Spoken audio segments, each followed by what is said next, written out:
Je vais maintenant expliquer la solution à l'exercice 2.4 que j'ai écrit ici. Donc, qu'est-ce qu'on doit faire? On prend deux réels quelconques x et y et on est donné ici une expression pour le max qu'on doit démontrer.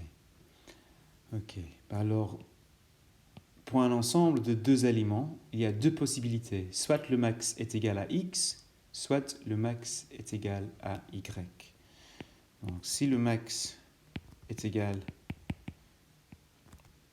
à x, qu'est-ce qu'on sait? On sait que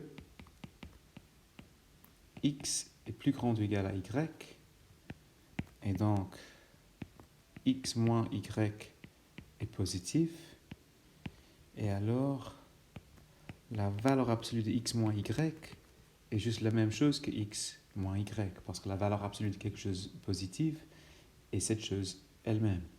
Et donc maintenant on peut écrire cette expression ici sur le côté droit.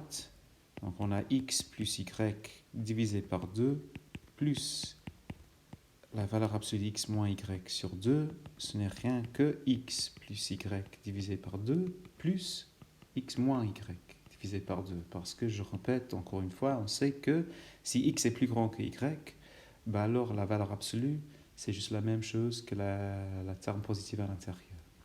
Maintenant, si on prend la somme, on a x sur 2 plus y sur 2 plus x sur 2 moins y sur 2. Donc on a 2 fois x sur 2, les termes avec les y s'annulent, et ce qui nous donne x, qui est bien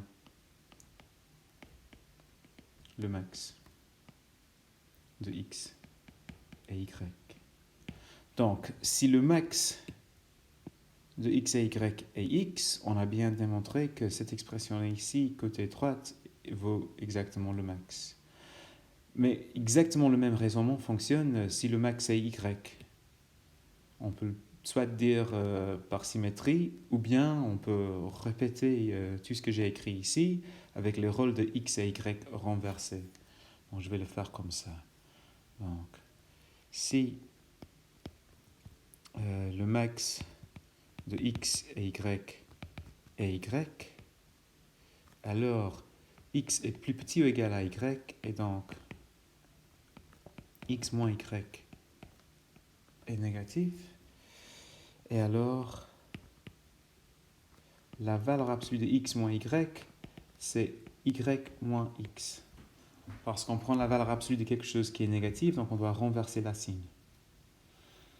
D'ici, on voit que x plus y divisé par 2, plus la valeur absolue de x moins y divisé par 2, qu'est-ce que c'est cette fois? Donc on laisse le x plus y sur 2, et puis on a y moins x sur 2. Qu'est-ce qui se passe cette fois? On a x sur 2, y sur 2, y sur 2 et moins x sur 2. Cette fois, c'est les x qui s'annulent, ce qui nous laisse simplement y qui est bien le max. Donc dans les deux cas, quelle que soit la valeur qui est plus grande, on voit que la formule est vraie. L'énonce sur la feuille vous demande de faire une construction pareille ou une démonstration pareille pour le min. Et je vais juste vous rappeler. Donc le min de x, y vaut x plus y divisé par 2 moins x moins y divisé par 2. Et là, vous pouvez démontrer cette égalité ici avec exactement le même raisonnement qu'on vient de voir tantôt pour le max. Ça